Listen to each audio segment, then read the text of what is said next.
காலை நேரத்திலும் நம்ம எல்லாருக்கும் மிகவும் பழக்கப்பட்ட ஒரு வேத பகுதியை நாம் பார்க்க போகிறோம்.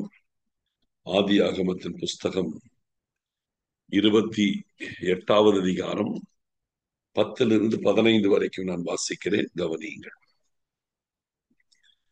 யாக்கோபு பெயர்சபாவை விட்டு புறப்பட்டு ஆரானுக்கு போக பிரயாணம் பண்ணி ஒரு இடத்திலே வந்து சூரியன் அஸ்தமித்தபடியினால் அங்கே தங்கி அவ்விடத்து கற்களில் ஒன்றை எடுத்து தன் தலையின் கீழ் வைத்து அங்கே நித்திரை செய்யும்படியாக படுத்துக் கொண்டான். அங்கே அவன் ஒரு சொப்பனம் கண்டான். இதோ, ஒரு ஏணி பூமியிலே வைக்கப்பட்டிருந்தது. அதன் நுனி வானத்தை எட்டி இருந்தது. அதிலே தேவதூதர் ஏறுகிறவர்களும் இறங்குகிறவர்களுமாய் இருந்தார்கள். அதற்கு மேலாக கர்த்தர் நின்று, நான் உன் தகப்பனாகிய ஆபிரகாமின் தேவனும் ஈசாக்கின் தேவனுமாய் இருக்கிற கர்த்தர். நீ படுத்திருக்கிற பூமியை உனக்கும் உன் சந்ததிக்கும் தருவேன். உன் சந்ததி பூமியின் தோளை போலிருக்கும்.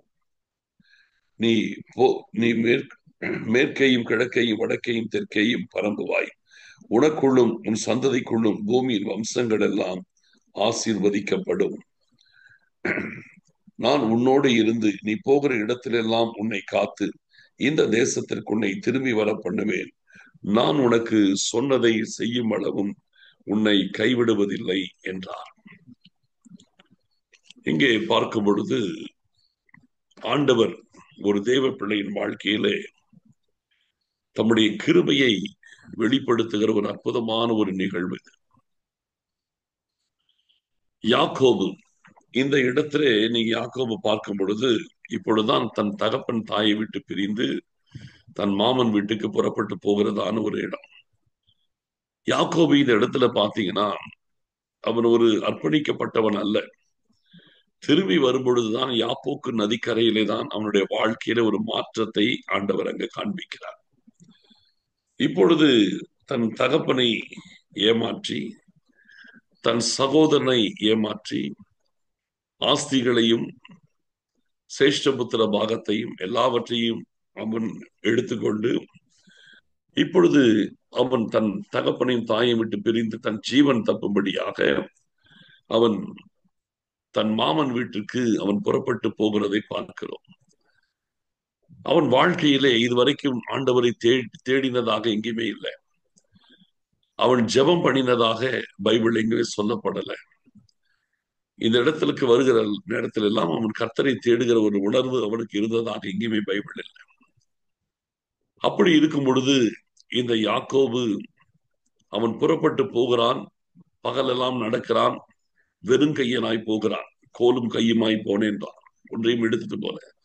சொல்ல போனால் மாற்று வஸ்திரங்களை கூட எடுத்துட்டு போலன்னு தான் நான் நினைக்கின்றேன். ஏன்னா அவன் படுக்கும் பொழுது ஒரு கல்லைத்தான் எடுத்து தலையின் கீழ் வைத்துக் கொண்டு படுக்கிறதாக வேதம் சொல்லுகிறது. அதனால அவன் மாற்று வஸ்திரங்களை எடுத்து போயிருந்தா அதை கூட தலைக்கு கீழே வச்சு படுத்திருந்திருக்கலாம். அது கூட அவன் கையில் அவனோடு கூட இருந்ததாக தெரியல.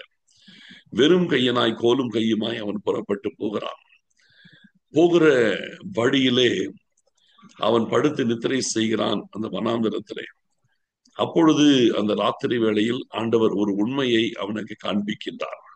அவன் கண்களுக்கு மறைவாய் இருக்கிற ஒரு உண்மை, அதை கர்த்தர் காண்பிக்கிறார். அவன் படுத்திருக்கிற அந்த பூமியிலே அவன் தலைமாட்டிலிருந்து ஒரு ஏணி வானத்திற்கு நேராக வைக்கப்படுகிறது. அந்த ஏணியிலே தேவ தூதர்கள் ஏறுகிறார்கள், இறங்குகிறார்கள். அதற்கு மேலாக தேவனாகிய கர்த்தர் நின்று கொண்டு, நான் உன் தகப்பனாகிய ஆபிரகாமின் தேவனும் ஈசாக்கின் தேவனுமாய் இருக்கிற கர்த்தர். நீ படுத்திருக்கிற பூமியை உனக்கு முன் சந்ததிக்கும் தருவேன். நீ கிழக்கையும் மேற்கையும் வடக்கையும் தெற்கையும் பரம்புவாய்கிறார். சொல்லிவிட்டு ஆண்டு சொல்லுகிறார், உனக்குள்ள பூமியின் வம்சங்களை ஆசீர்வதிக்கிறேன் என்று வாக்கு கொடுத்து விட்டு நீ போகிற இடத்திலெல்லாம் நான் உன்னோடு இருந்து உன்னை இந்த தேசத்திற்கு திரும்பி வர பண்ணுவேன். நான் உனக்கு சொன்னதை செய்யும் அளவும் உன்னை கைவிடுவதில்லை என்று கர்த்தர் சொல்லி முடிக்கிறார். நல்லா கவனிக்கணும். இப்படிப்பட்ட ஒரு ஆசீர்வாதத்திற்கு, இப்படிப்பட்ட ஒரு வாக்கு தத்தத்திற்கு, இப்படி ஆண்டவர் அவருக்கு இந்த சொப்பனத்தின் மூலமாய் அவனோடு கூட இருப்பதாக காண்பித்ததற்கு யாக்கோபுக்கு எந்த தகுதியுமே கிடையாது. யாக்கோபுக்கு எந்த தகுதியும் அந்த இடத்துல கிடையாது. ஆனால் ஆண்டவர் கிருபையாக அந்த இடத்திலே யாக்கோபோடு இடைப்படுகிறார். அவன் கண்களுக்கு தெரியாததை ஆண்டவர் மாம்ச கண்களுக்கு தெரியாததை ஆவிக்குரிய விதத்திலே கர்த்தர் அந்த சொப்பனத்தின் மூலமாக அந்த உண்மையை விளங்க பண்ணுகிறார்.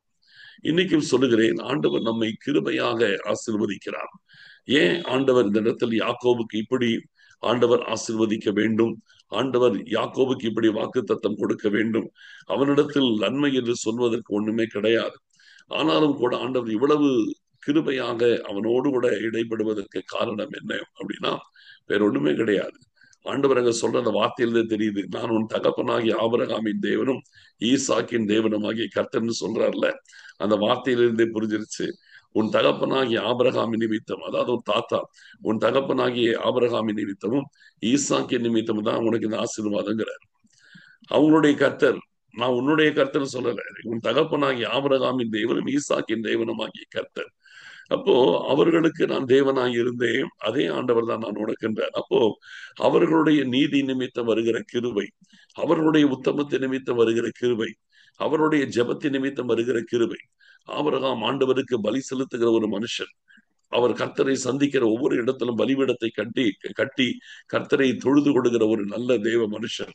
ஆபிரகாம் தேசத்து ஜனங்களுக்காக, பாவத்தில் இருக்கிறவர்களுக்காய் பரிந்து பேசுகிறவர்.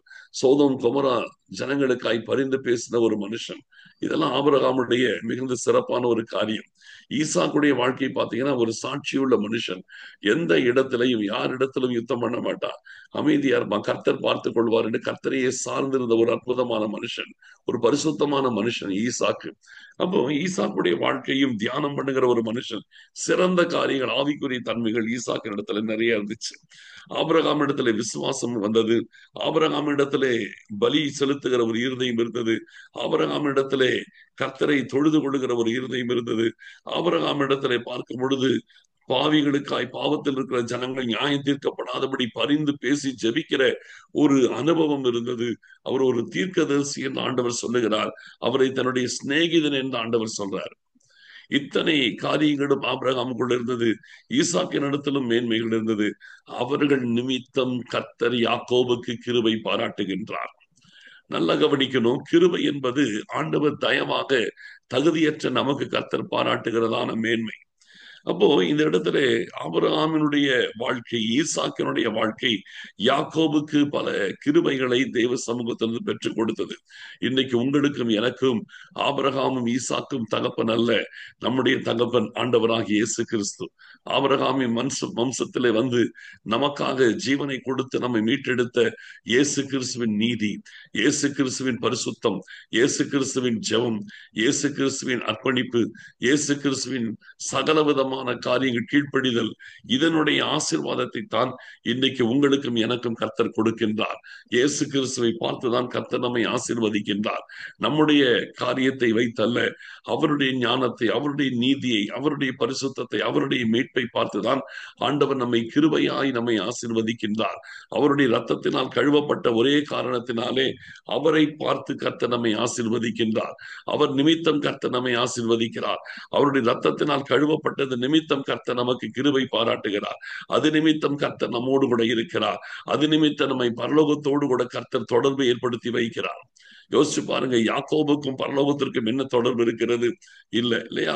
அப்ப இந்த இடத்துல பார்க்கும் பொழுது அவன் பூமியிலே படுத்திருக்கிறான். ஒரு ஏணி வானத்திற்கும் பூமிக்கும் இடையே இணைக்கப்பட்டிருக்கிறது. அதற்கு மேலாக தேவனாகிய கர்த்தர் நின்று அவனோடு கூட பேசுகிறார். எவ்வளவு பெரிய ஒரு மேலான காரியம்! இதற்கெல்லாம் யாக்கோபுக்கு எந்த விதமான தகுதி இல்லை, நம்ம ஈஸியா சொல்றோம். அதே போலதான் இன்னைக்கு நம்முடைய வாழ்க்கையில பரலோகத்தோடு ஒரு தொடர்புள்ள ஒரு வாழ்க்கையை வாழுகிறோம். இந்த நிமிஷத்திலே பரலோகத்தோடு தொடர்புள்ள வாழ்க்கையோடு நம்ம இந்த நேரத்திலே தெய்வ சமூகத்திலே இந்த அதிகாலை வேளையில நம்ம கர்த்தருக்கு முன்பாய் காணப்படுகிறோம். இதற்கெல்லாம் நமக்கு என்ன தகுதி இருக்கிறது? ஒன்றும் கிடையாது. நமக்காக பரலோகம் ஏறி சென்ற இயேசு கிறிஸ்து நமக்கும் பிதாவுக்கும் நடுவில் ஏணியாய் நின்று அவர் நம்மை பரலோகத்தோடு இணைத்துக் கொண்டிருக்கின்றார். அந்த ஏணி ஆண்டவராகிய இயேசு கிறிஸ்துவுக்கு அடையாளமாய் இருக்கிறது. தேவனாகிய கர்த்தர் மேல இருக்கிறார், பூமியிலே மனுஷனாகி யாக்கோபு இருக்கிறார். இரண்டு பேரையும் இணைக்கிறதான் அந்த ஏணி. அதுதான் ஆண்டவராகிய இயேசு கிறிஸ்துவுக்கு அடையாளமாய் இருக்கிறது. இன்னைக்கும் நம்மையும் பிதாவையும் இணைக்கிற ஏணி இயேசு கிறிஸ்து. இயேசு கிறிஸ்து நம்மை பிதாவோடு இணைக்கிறார். பிதா நம்மோடு கூட பேசும்படி வைக்கிறார். பிதா நமக்காக வைக்கிற பாதுகாப்பை நமக்கு கொடுக்கிறார். அங்கே தேவ தூதர்கள் ஏறுகிறார்கள், இறங்குகிறார்கள். அதே போல பார்க்கும் பொழுது யாக்கோபுக்கு அந்த இடத்துல ஒரு உண்மை விளங்குகிறது. நீ தனியா நடக்கலப்பா, உன்னோடு தேவ தூதர்களின் சேனை வருகிறது. நீ தனியா நடக்கல, நீ தனியா நீ வனாந்தரத்துல நடக்கலன்னு நினைக்காத. உனக்கு தேவ தூதருடைய பாதுகாப்பை கர்த்தர் வச்சிருக்கிறேன்றாரு. இந்த யாக்கோபுடைய வாழ்க்கையில் நீங்க பாத்தீங்கன்னா, இப்போ புறப்பட்டு போகும் பொழுதும் சொல்றேன், தேவ தூதர்களின் பாதுகாப்பை கர்த்தர் காமிச்சாரு. அதன் பிறகு அவன் தன் மாமன் வீட்டுக்கு போறான். மாமன் வீட்டுல போய் அந்த இடத்துல 20 வருஷம் இருக்கின்றான். 14 வருஷம் அவன் அவன் தன்னுடைய மனைவிக்காக வேலை செய்கிறான். ராகேலுக்காக 14 வருஷம் வேலை செய்கிறான். அதன் பிறகு அவனுக்கு குடும்பத்திற்கு என்று சம்பாதிக்க வேண்டும் என்று சொல்லி மேலும் 6 வருஷம் வேலை செய்கிறான். மொத்தத்தில் 20 வருஷம் வேலை செய்கிறான். 20 வருஷம் அவன் கடின உழைப்பாடிதான். 20 வருஷம் அவனோடு கூட கர்த்தர் அவனுடைய வார்த்தையின்படி அவனோடு கூட இருந்தார். ஆனால் அவன் கர்த்தரோடு இருந்தானான்னு கேட்டீங்கன்னா கிடையவே கிடையாது. கர்த்தர் அவனோடு இருந்தார், ஆனால் அவன் கர்த்தரோடு கூட இருக்கல.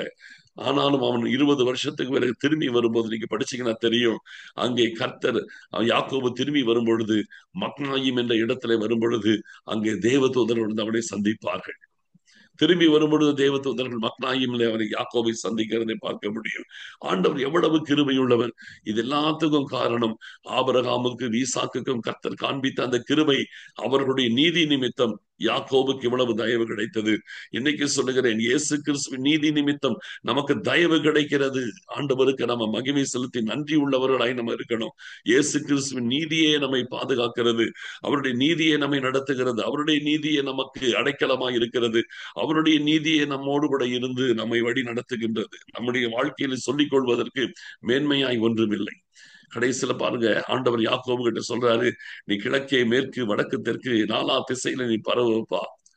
உனக்குடைய பூமியில் இருக்கிற வம்சங்களை நான் ஆசீர்வதிப்பேன், எல்லாவற்றையும் நான் செய்வேன். நீ போகிற இடத்துல எல்லாம் உன்னை பாதுகாப்பேன். நீ போகும் இடமெல்லாம் உன்னை பாதுகாத்து உன்னை இந்த தேசத்திற்கு பத்திரமாய் திரும்பி வர பண்ணுவேன். நான் உனக்கு சொன்னதை செய்யும் அளவு உன்னை கைவிடுவதில்லைனார். இன்றைக்கும் கர்த்தர் நமக்கு என்ன சொல்லி இருக்கிறாருன்னா, இதே காரியத்தை தான் சொல்றாரு. நீ போகும் இடமெல்லாம் நான் உன்னை பாதுகாக்கிறேன். இந்த பூமியில உன்னை குறிப்பிட்ட காலத்திலே உன்னை வைத்திருக்கிறேன். எப்படி வனாந்தரத்தில் அவன் பிரயாணம் பண்ணினானோ அதே போல வனாந்தர வாழ்க்கை கர்த்தர் இந்த உலகத்தில் நமக்கு வைத்திருக்கிறார். போகிற இடத்திலெல்லாம் ஆண்டவர் நம்மை பாதுகாக்கிறார்.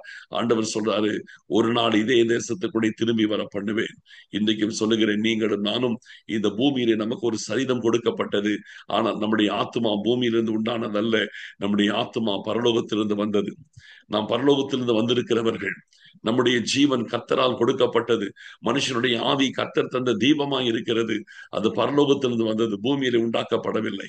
அந்த ஜீவன், அந்த ஆத்மா, அதற்கு ஒரு சரீரத்தை தான் கர்த்தர் பூமியிலே உண்டாக்கினாரே தவிர நம்முடைய ஆவியும் ஆத்மாவும் பரலோகத்திலிருந்து வந்தது. ஆண்டவர் சொல்றாரு, உன்னை பரலோகத்திலிருந்து பூமிக்கு அனுப்பி வச்சிருக்கிறேன். நீ போகும் இடமெல்லாம் உன்னோடு கூட இருப்பேன், உன்னை பாதுகாப்பேன், உன்னை பத்திரமாய் மறுபடியும் இந்த பரலோகத்திற்கே திரும்பி வர பண்ணுவேன். உன்னை எங்கிருந்து அனுப்பினோ அதே பரலோகத்திற்கு உன்னை நான் திரும்பி வர பண்ணுவேன். ஒரு நாள் ஒன்று வரும், அன்றைக்கு நான் உன்னை திரும்பி வர பண்ணுவேன், பரலோகத்துக்கே திரும்பி வர பண்ணுவேன். நான் உனக்கு சொன்னதை செய்யும் அளவும் நீ பரலோகத்திற்கு திரும்பி வந்து சேர்கிற வரைக்கும் நான் உன்னை கைவிடுவதில்லை என்று ஆண்டவர் சொல்றார். அப்ப இந்த நாட்களிலும் கர்த்தருடைய கிருபை நம்ம உணரணும். இதெல்லாம் இயேசு கிறிஸ்துவினால் நமக்கு கிடைக்கிற கிருபை. அந்த கிருபையை உணர்ந்த ஆண்டவருக்கு நம்ம நன்றி உள்ளவங்களா இருக்கணும். ஆண்டவரை துதிக்கணும், ஆண்டவரை சோத்தரிக்கணும். நம்முடைய நீதி என்று சொல்லிக் கொள்வதற்கு ஒன்றுமில்லை. நாம் ஏதோ பெருசா சாதிச்சிட்டோன்ற ஒரு எண்ணம் நமக்குள் வரக்கூடாது. நாம் ஏதோ பெரிய ஒரு பரிசுத்தவான் என்ற ஒரு எண்ணம் நமக்குள் உருவாக கூடாது. எல்லாம் தேவ கிருபை, எல்லாம் இயேசு கிறிஸ்துவினால் வந்த மேன்மை, எல்லாம் இயேசு கிறிஸ்துவினால் கிடைக்கிற மகிமை, எல்லாம் இயேசு கிறிஸ்துவினால் வருகிற புகழ்ச்சி. எல்லாவற்றுக்கும் இயேசு கிறிஸ்து ஒருவரே காரணராய் இருக்கிறார். அவர் ஒருவரே காரணர், அவர் ஒருவரே மகிமைக்கு பாத்திரர், அவர் ஒருவரே துதிகளுக்கு பாத்திரர், அவர் ஒருவரே உன்னதமானவர், அவர் ஒருவரே எல்லாவற்றுக்கும் எல்லாமாய் இருக்கிறவர். எல்லா மகிமையும் இயேசு கிறிஸ்து ஒருவருக்கே உரியது. ஜெபிக்கலாம். ஸ்தோத்தரிக்கிறோம் ஆண்டவரே, எங்கள் அருமையான பரிசுத்தம் உள்ள பிதாவே, தேவரீர் இந்த நாளிலும் கூட அப்பா, எங்களுக்கு எங்கள் இயேசு ராஜாவின் நிமித்தம் எங்களுக்கு நீங்க கிருபை பாராட்டி கொண்டிருப்பதற்காக ஸ்தோத்திரம். இயேசு ராஜாவின் நிமித்தம் எங்களோடு கூட இருந்து நாங்கள் போகும் இடமெல்லாம் எங்களை பத்திரமாய் பாதுகாத்து, ஆண்டவரே, பரலோகத்திலிருந்து வந்திருக்கிற எங்களை மீண்டும் பத்திரமாய் பரலோகத்திற்கு கொண்டு போய் சேர்க்கிற வரைக்கும் ஆண்டவரே, எங்களை நீங்க கைவிடுவது இல்லை அப்பா. மீண்டும் இந்த தேசத்திற்கு திரும்பி வர பண்ணுவேன். நான் உனக்கு உமக்கு சொன்னதை செய்யப்படவும் உன்னை கைவிடுவதில்லை என்றீங்களே. மீண்டும் நாங்கள் பரலோகத்திற்குள் பிரவேசிக்கிற வரைக்கும் எங்களை கைவிடாத கர்த்தர் எங்களோடு இருப்பதற்காக சோத்திரம். எங்களை தாழ்த்தி அர்ப்பணிக்கிறோம். மகிமைப்படுங்க ஆண்டவரே. சோத்தரிக்கிறோம், சோத்தரிக்கிறோம், சோத்தரிக்கிறோம். துதிகன மகிமை யாவற்றையும் நாங்கள் உமக்கு செலுத்துகிறோம். இயேசு கிறிஸ்துவின் மூலம் ஜெபிக்கிறோம் நல்ல பிதாவே, ஆமென். என் ஆத்துமாவே கர்த்தரை சோத்தரி, என் முழு உள்ளமே அவருடைய பரிசுத்த நாமத்தை சோத்தரி. என் ஆத்துமாவே கர்த்தரை சோத்தரி, அவர் செய்த சகல உபகாரங்களை